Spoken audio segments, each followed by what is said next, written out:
প্রিয় দর্শক সবাইকে স্বাগত জানাচ্ছি এনটিভি নিয়মিত স্বাস্থ্য বিষয়ক আয়োজন স্বাস্থ্য প্রতিদিন অনুষ্ঠানে। আপনাদের সাথে আছি আমি ডাক্তার সামিউল আওয়াল স্বাক্ষর।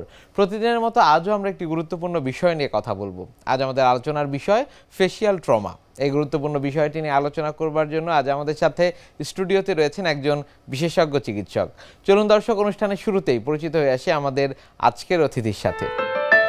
ডাক্তার রুহুল আমিন 1964 সালের ডিসেম্বর মাসে ঢাকা জেলায় জন্মগ্রহণ করেন। তিনি 1987 সালে ঢাকা ডেন্টাল কলেজ থেকে বিডিএস ডিগ্রি অর্জন করেন। এরপর তিনি চিকিৎসা বিজ্ঞানে উচ্চতর এমএস ডিগ্রি লাভ করেন। তিনি ঢাকা মেডিকেল কলেজে ওরাল অ্যান্ড ম্যাক্সোফেশিয়াল সার্জারি বিভাগের প্রাক্তন বিভাগীয় প্রধান ও অধ্যাপক ছিলেন। আপনাকে স্বাগত জানাচ্ছি আমাদের আজকের এই আয়োজনে। ধন্যবাদ স্যার, ফেসিয়াল ট্রমা বলতে আসলে কি বোঝায়? অ্যাক্সিডেন্টের যে কোনো সময় আমাদের ফেসের মধ্যে দুইটা জিনিস থাকে, একটা সফট টিস্যু, একটা hard tissue. Soft tissue trauma facial, lip, nose, যে কোনো সফট টিস্যুতে হতে পারে। হার্ড টিস্যুতে বোন। এখন আমাদের যেহেতু কন্টিনিউয়াস আমাদের বাংলাদেশে এই trauma patient road accident, violence, fall যে কোনো কারণে হতে পারে। অ্যাক্সিডেন্ট অ্যান্ড এমার্জেন্সি ডিপার্টমেন্টে যায়, তখন এটা দেখা গেছে যে সফট টিস্যু ট্রমা একরকম, হার্ড টিস্যু ট্রমা একরকম। সফট টিস্যু মানে লেসারেশন, অনেক সময় কিছু ছিদ্র হয়ে যায়, অনেক সময় ছিদ্র মানে পারফেকশন হয়ে যায়, লস হয়ে যায়। আরেকটা হার্ড টিস্যু, দুইটা পার্টে এখানে আমরা ফেসিয়াল ট্রমা কারেকশন করি। আর ফেসটাকে আমরা 3 ভাগে ভাগ করি, আপার 1/3, মিডল 1/3, লোয়ার 1/3। এই 3টা কম্বিনেশন ফেস, যার জন্য ফেসিয়াল ট্রমায় 3টা জিনিস খেয়াল করতে হয়। প্লাস ওরাল ক্যাভিটি কোনো ট্রমা আছে কিনা। সেক্ষেত্রে স্যার কি কি কারণ আসলে এই ফেসিয়াল ট্রমা হয়ে থাকে? ফেসিয়াল ট্রমা মেইন কারণটা হল accident. That mean road traffic accident যেটা বলি, গাড়ি অ্যাক্সিডেন্ট বা ফল অথবা ইনজুর্ড বা মারামারিতে হতে পারে, পড়ে গেল, এগুলো মেইন কারণ আর কি। সেক্ষেত্রে স্যার আসলে তাৎক্ষণিকভাবে কি করবেন, কার শরণাপন্ন হবেন, কোথায় যাবেন রোগী আসলে? ফেসিয়াল ট্রমা এই ইনিশিয়াল অবস্থায় এটা চিকিৎসা করার দায়িত্ব হলো oral maxillofacial surgeon. Second, but primary survey করার জন্য আমাদের যেটা দরকার, যে কোনো ডাক্তারের শরণাপন্ন হওয়া। ডাক্তারের শরণাপন্ন হওয়া দ্যাট মিনস ইমার্জেন্সিতে ভর্তি হওয়া বা ডাক্তারের কাছে যাওয়ার পরে সে যদি দেখে সফট টিস্যু নষ্ট হয়ে গেছে, সফট টিস্যু তাহলে কালেকশন করতে হবে। হার্ড টিস্যু করতে রেডিওলজিক্যাল ম্যান্ডিস বা ট্রাই করে এগুলা কাজ করা উচিত। এখানে মনে করেন আপার জ, লোয়ার জ, আমি তো বললাম 3টা পার্ট, এখানে 3টা পার্টটা ফ্র্যাকচার, প্রমিনেন্ট নেজাল বোন, চিক বোন, ম্যান্ডিবল, এটা বলে চোয়াল, উপরে চোয়াল, ফোরহেড, পুরোটাই ফেসিয়াল ট্রমা। এবং এটা জন্য ম্যাক্সিফেশিয়াল সার্জন যে শরণাপন্ন হওয়ার জন্য। নিশ্চয়ই স্যার। আপনাদের শরণাপন্ন হলেন রোগীরা, তার পরবর্তীতে আসলে স্যার আপনারা কিভাবে সেই জিনিসগুলো নিশ্চিত করেন যে না এখানে আসলে ট্রমা হয়েছে বা এই জায়গায় সমস্যা হয়েছে, সেটি কিভাবে নিশ্চিত করেন? সেগুলি নিশ্চিত করার জন্য এটা দেখলে অনেক সময় বোঝা যায়। তারপরে ফেসিয়াল ট্রমা যদি মনে করেন চোয়ালে যদি প্রবলেম হয়, তাহলে অক্লুশন, যেটাকে বলে কামড়, বাইট, পেশেন্ট চিউইং করতে পারতেছে, খেতে পারতেছে না, কামড়ে মিলছে না, একটা ফ্যাক্টর। আর ডিফর্মিটি তো নোজে ফ্র্যাকচার হলে নোজের ডিফর্মিটি, আর আইবল ফ্র্যাকচার হলে অনেক সময় আইবল বের হয়ে যায়, যেটাকে বলা হয়, আবার আইবল অনেক সময় ঢুকে যায়। বা এই ডিফর্মিটি বিভিন্ন এটা চেহারা দেখলে বোঝা যায় এবং কি রেডিওলজি ইমেজিং, সিটি স্ক্যান করলে তার সুন্দর বোঝা যায়। কিন্তু বাট ইনিশিয়াল অবস্থায় আমরা যেটা করি সেটা হলো ওপিজি বলে, অর্থোপেন্টোগ্রাম, এটা দিয়ে বা পিএ স্কেল দিয়ে অনেক সময় যেখানে সিটি স্ক্যানে সুবিধা নেই, এখানে এটা আমরা করি। PA scale, lateral view, PA view, এটাতে করা যায়। নিশ্চয়ই স্যার। সেগুলো করবার পর নিশ্চিত হলেন যে ট্রমা আসলে কোথায় হয়েছে। পরবর্তীতে যারা রোগীর স্বজন রয়েছেন তাদের সাথে স্যার কিভাবে কাউন্সিলিং করে থাকেন পরবর্তী ধাপগুলো নিয়ে? ওরাল ম্যাক্সিফেশিয়াল জন্য করা মেইন কারণটা হলো এখানে আমাদের 2টা স্টেপ। একটা হলো ফর্ম অ্যান্ড ফাংশন। ফাংশন মানে দ্যাট মিনস আগের ফর্মে আসতে হবে, এটা কারেকশন করার পরে। আর ফাংশন মানে সে আগের মতন ঠিকমতো চিউইং করতে পারতেছে কিনা, বাইট মিলতেছে কিনা, অক্লুশন মিলতেছে কিনা, এগুলা খেয়াল করতে হয় আর কি। এটা যার জন্য একটু অনেক সময় সাপেক্ষ লাগে। আর ইনিশিয়াল অবস্থায় তো ফেস ফুলা থাকে অনেক সময়, কিন্তু আমরা অনেক সময় করি কি, যেটা সফট টিস্যু কারেকশনটা আগে করে ফেলে, যাতে আমাদের অ্যালাইনমেন্টটা ডিস্টার্ব না হয়। যেমন আইব্রাও, লিপ, এগুলো কারেকশন করার পরে পরে একটু অপেক্ষা করে, আর লাইফ থ্রেটিং হলে তো ইমার্জেন্সি করতে হবে। নিশ্চয়ই স্যার। রোগীর লোকদের সাথে স্যার সেই বিষয়গুলো নিয়ে কিভাবে আসলে কাউন্সিলিংটা করেন আপনারা? রোগীর শরীর থেকে বোঝাতে হবে যে এটা তো কারেকশন ইমিডিয়েটলি না করলে ডিফর্মিটি থেকে যাবে, হিলিংয়ে প্রবলেম হবে। আর হিলিং প্রবলেম হলে তাকে যদি জ ফ্র্যাকচার হয়, আপার জ মেকজিলা বলে আর লোয়ার জ ম্যান্ডিবল, তাই তো তাকে চুইং করতে পারবে না, সে খেতে পারবে না, ডিফর্মিটি পার্মানেন্টলি থেকে যাবে। যার জন্য যত তাড়াতাড়ি সম্ভব এটা কারেকশন করলে রেজাল্টটা ভালো হয়। আর যদি দেরিতে আসে, লেট প্রেজেন্টেশন, অনেক সময় দেখা গেছে হিলিং হয়ে গেছে, ডিফর্মিটি থাকে, এরকম ওদেরকেও আবার অনেক সময় রিফ্র্যাকচার করে কাজ করতে হয়। এখানে বাংলায় এখন যেহেতু অনেক মডার্ন টেকনোলজি আছে, অনেক স্ক্রু প্লেট, মাইক্রো প্লেট বা মিনি প্লেট, এগুলো আমরা ইউজ করি আর কি। নিশ্চয়ই স্যার। আমি যদি একটু চিকিৎসা পদ্ধতি সম্পর্কে স্যার আপনার কাছে জানতে চাই যে কোন ধরনের ট্রমার ক্ষেত্রে কোন ধরনের চিকিৎসা পদ্ধতি আপনারা দিয়ে থাকেন? প্রথম যেটা কথা ডায়াগনোসিস করতে হয় কোন জায়গায় ট্রমা। এই ডায়াগনোসিস করতে হলে তো কনভেনশনাল রেডিওথেরাপি লাগে, এবং স্পেশাল সিটি স্ক্যান আমরা এখানে খুব গুরুত্ব দিই। এটার পরে আমরা দেখি কী টাইপ ট্রমা। নেজাল বোন হলে একরকম ট্রমা, অরবিটাল ফ্লোর হলে একরকম ট্রমা, ফোরহেড হলে একরকম, আর চিক বোন হলেও জায়গামোটিক ম্যাক্সিলারি ইথমেট কমপ্লেক্স যেটা বলে, এটা ডায়াগনোসিস করে তারপরে এটা ট্রিটমেন্ট প্ল্যান করতে হয়। বাট যে আমরা ইনিশিয়াল অবস্থায় অনেক সময় দেখা গেছে যে ট্রমা হয়েছে, ট্রমা হয়েছে, টাংটা ফল ব্যাক হয়েছে, তখন তো শ্বাসে কষ্ট হয়, তখন টাংটা একটু টেনে ধরে রাখতে হয়। অনেক চিকে যদি মিডল যদি ফ্র্যাকচার হয়, ওটাও ভিতরে চলে যায়, তখন আমরা ম্যাক্সিলাটা টেনে সামনে নেওয়া হয়, যাতে এয়ারওয়েটার প্যাটেন্সি থাকে। আচ্ছা। এয়ারওয়ে প্যাটেন্সি না থাকলে তো আমরা তো কাজ করা কঠিন। যেমন একটা এবিসি বলে আর কি, এয়ারওয়ে প্রাইমারি সার্ভে এবিসি, তার মধ্যে এয়ারওয়ে প্রোটেকশন একটা বড় জিনিস। প্রোটেকশন। সেক্ষেত্রে সার্জারির যে অন্যান্য বিষয়গুলো রয়েছে সেগুলো নিয়ে একটু জানবো স্যার। সার্জারিতে এখানে আমরা যেটা বলি এটা হলো কী টাইপের ফ্র্যাকচার হয়েছে।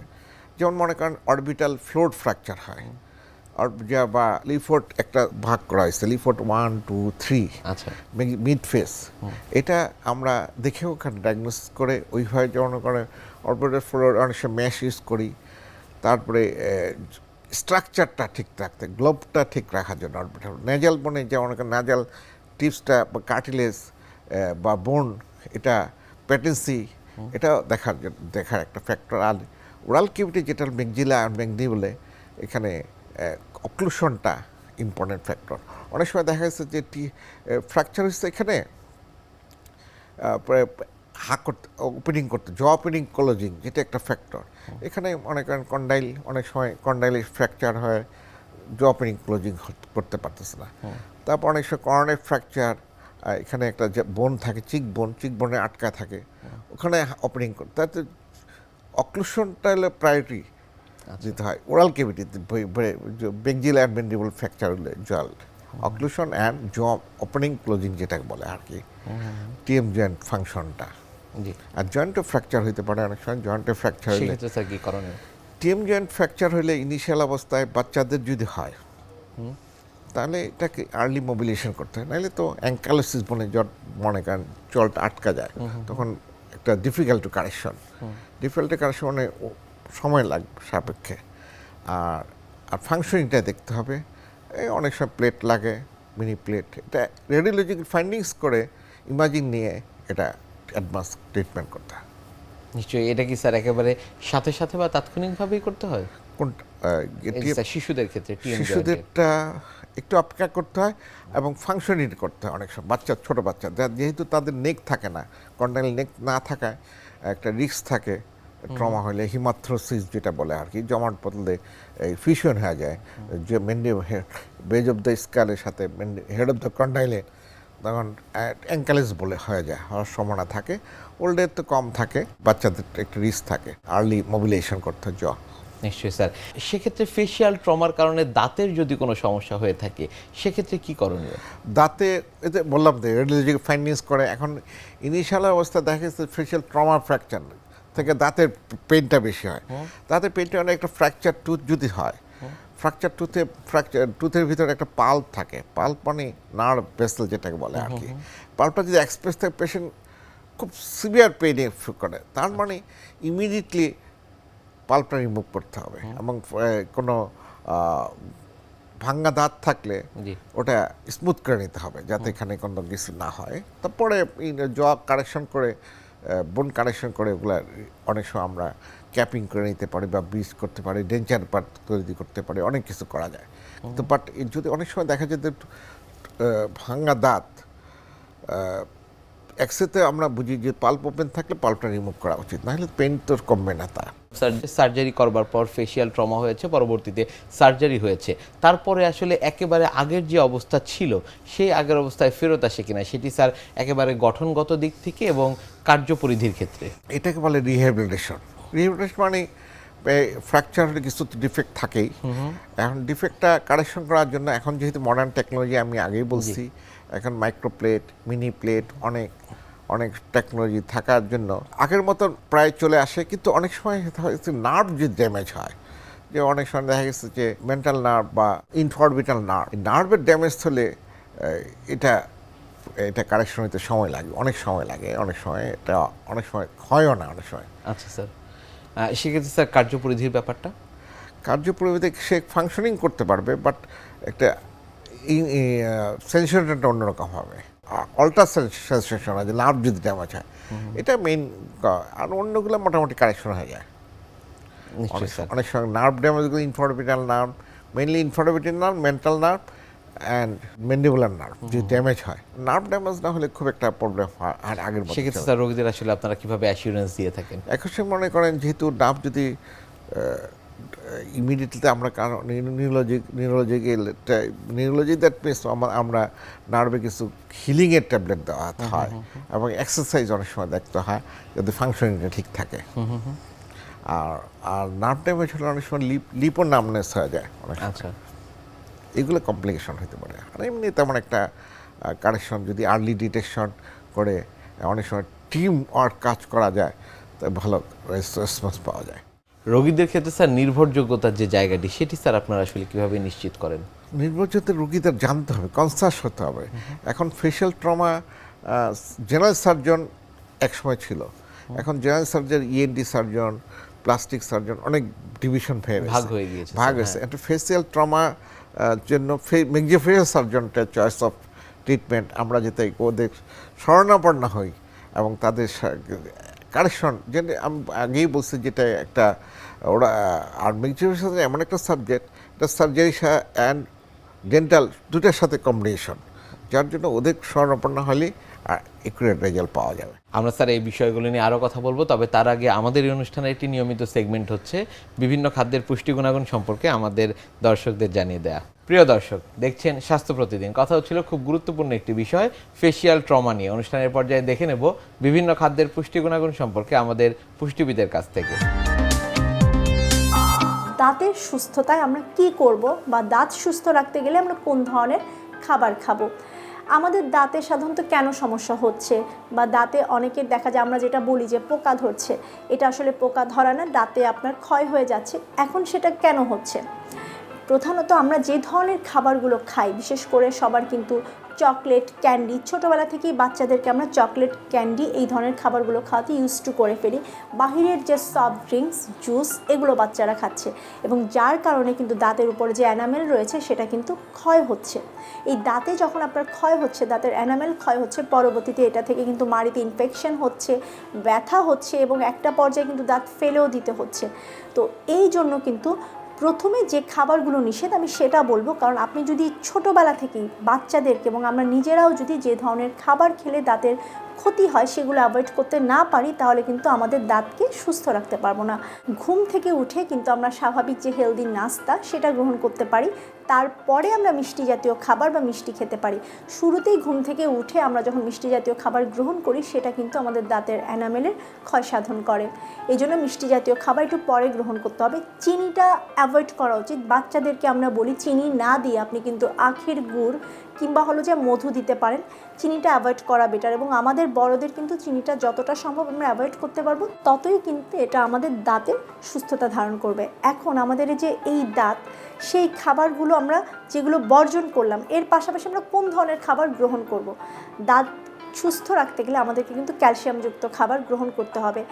একটা শিশু যখন পৃথিবীতে জন্মগ্রহণ করে তার আগের থেকে কিন্তু আমরা মাকে বলি যে বাচ্চা যখন গর্ভে থাকে তখন থেকেই মায়ের কিন্তু ক্যালসিয়াম সমৃদ্ধ খাবার আমরা খেতে বলি, যাতে হলো মায়ের হাড় স্ট্রং হয়, মা সুস্থ থাকে, পাশাপাশি বাচ্চার দাঁত এবং হাড় স্ট্রং হয়।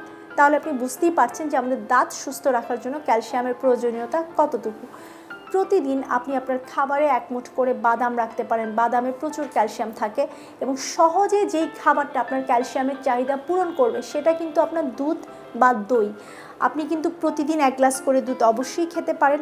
যাদের হলো ক্যালসিয়াম ডেফিসিয়েন্সি বা ভিটামিন ডি ডেফিসিয়েন্সি রয়েছে তারা কিন্তু চাইলে 450 ml করেও আপনি দুধ খেতে পারেন। দুধ যদি খেতে না পারেন সেক্ষেত্রে দই খেলেও হবে, আপনি 1 কাপ বা 1.5 কাপ পর্যন্ত দই খেতে পারেন। দুধ এবং দইয়ের পাশাপাশি আপনার বাদামের কথা বললাম, এরপর আপনি যেটা খেতে পারেন আমন্ড মিল্ক আছে, কোকোনাট মিল্ক আছে, এগুলোতেও কিন্তু পর্যাপ্ত পরিমাণে ক্যালসিয়াম পাওয়া যায়। যদি সম্ভব হয় তাহলে সেগুলোও গ্রহণ করতে পারেন। এরপরে আসা যাক শাকসবজি। বাঁধাকপি, ব্রোকলি, ফুলকপি, পালং শাক, এগুলোতে প্রচুর পরিমাণে ক্যালসিয়াম থাকে। গাজর, টমেটোতেও ক্যালসিয়াম পাওয়া যায়। আপনি এই ধরনের সবজিগুলো নিয়মিত গ্রহণ করার চেষ্টা করুন। এই ধরনের সবজিও কিন্তু আপনার শরীরে পর্যাপ্ত পরিমাণে ক্যালসিয়ামের চাহিদা পূরণ করবে এবং আপনার শরীরে যতটুকু ক্যালসিয়াম দরকার সেটার কিন্তু যোগান দিবে। নিয়মিত যদি এই ক্যালসিয়াম সমৃদ্ধ খাবার আপনি গ্রহণ করতে পারেন, পাশাপাশি ফসফরাস সমৃদ্ধ যে খাবার মানে বিচিযুক্ত যেগুলো আছে, সিমের বিচি কিংবা আপনার মটরশুঁটি, তারপরে মিষ্টি কুমড়ার বিচি, এই ধরনের বিনস জাতীয় খাবার, সিডসযুক্ত খাবার যদি গ্রহণ করেন তাহলে কিন্তু সেটা আপনার দাঁত সুস্থ রাখতে সাহায্য করবে এবং দাঁত যাতে স্ট্রং হয় সেটাতেও কিন্তু সাহায্য করবে। দাঁতের এনামেল যাতে ক্ষয় না হয় সেজন্য যে খাবারগুলো নিষেধ করলাম বা যেগুলো বর্জন করতে হবে সেগুলো যদি মেনে চলতে পারেন তাহলে কিন্তু অনেক বয়স পর্যন্ত আপনি আপনার দাঁতকে সুস্থ রাখতে পারবেন। ফেশিয়াল ট্রমা, সেক্ষেত্রে স্যার সার্জারি করবার পরে ফলো আপটা আসলে কিভাবে নিশ্চিত করা হয়? ফলো আপটা ইমিডিয়েটলি ফলো আপ তো লাগবেই, মানে প্রথম 2-3 দিন পর পর আসবে, তারপরে সাপ্তাহিক, মাসিক, অনেক সময় 6 মাস পর পর ফলো আপ করা যেতে পারে তার ফাংশন ঠিক আছে কিনা এবং কোনো কমপ্লিকেশন হয় কিনা। কমপ্লিকেশন মানে আমি তো আগেই বলছি ফেশিয়াল ট্রমার মেইন কমপ্লিকেশন হলো নার্ভের অনেক সময় কাটা যায় আর কি, তখন নার্ভের কোনো ট্রিটমেন্ট, কোনো প্রগনোসিসটা দেখার জন্য অনেক সময় ম্যাক্সিমাম সময় কারেকশন হয়ে যায়, বাট তার চোখ ভীষণ ঠিক আছে কিনা এটাও দেখতে হয়।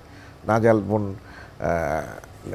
নস্ট্রিল দিয়ে এয়ার পাস করতেছে কিনা এটা দেখা হয়। অর্থাৎ স্যার স্বাভাবিক কার্যক্রম ব্যাহত হচ্ছে কিনা সেই বিষয়টি দেখা হয়। স্যার অনেক ধন্যবাদ আপনাকে আমাদের আজকের এই অনুষ্ঠানে আসবার জন্য। থ্যাংক ইউ, আপনাকে ধন্যবাদ। প্রিয় দর্শক, এতক্ষণ দেখছিলেন স্বাস্থ্য প্রতিদিন। কথা হচ্ছিল খুব গুরুত্বপূর্ণ একটি বিষয়, ফেশিয়াল ট্রমা নিয়ে। আশা করি আমাদের এই গুরুত্বপূর্ণ তথ্যগুলো আপনাদের অনেক বেশি উপকারে আসবে। অনুষ্ঠানের পর্যায়ে দেখে নেব কি থাকছে আগামী পর্বে স্বাস্থ্য প্রতিদিন অনুষ্ঠানে।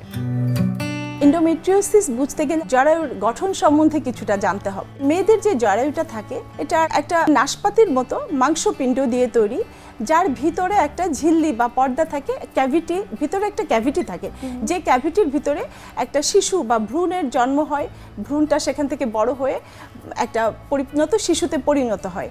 তো এই যে জরায়ুর ভিতরের যে ক্যাভিটিটা, সেই ক্যাভিটির একটা লাইনিং থাকে বা একটা পর্দা থাকে, এই পর্দাটাকে বলা হয় এন্ডোমেট্রিয়াম। এটা স্বাভাবিকভাবে শরীরে শুধুমাত্র জরায়ুর ভিতরের অংশেই থাকার কথা, কিন্তু কখনো কখনো দেখা যায় যে এই এন্ডোমেট্রিয়ামটা জরায়ু ছাড়াও জরায়ুর বাইরে পেটের ভিতরের আরও কিছু অংশে থাকলে সে কিছু সমস্যা তৈরি করে। এই অবস্থাটাকেই এন্ডোমেট্রিওসিস বলে। বিশ্বের যে কোনো প্রান্ত থেকে যে কোনো সময় আপনাদের পছন্দের অনুষ্ঠান স্বাস্থ্য প্রতিদিন দেখতে ভিজিট করুন আমাদের পূর্ণাঙ্গ ওয়েব পোর্টাল www.ntvbd.com এ। এছাড়া এনটিভি সব জনপ্রিয় অনুষ্ঠান ও খবরের আপডেট পেতে ভিজিট করুন আমাদের ইউটিউব চ্যানেল ও ভেরিফাইড ফেসবুক পেজে। আজ এখানেই শেষ করছি, আগামীতে আবারও দেখা হবে। সে পর্যন্ত আপনারা সবাই ভালো থাকুন, সুস্থ থাকুন, এনটিভির সাথেই থাকুন। আল্লাহ হাফেজ।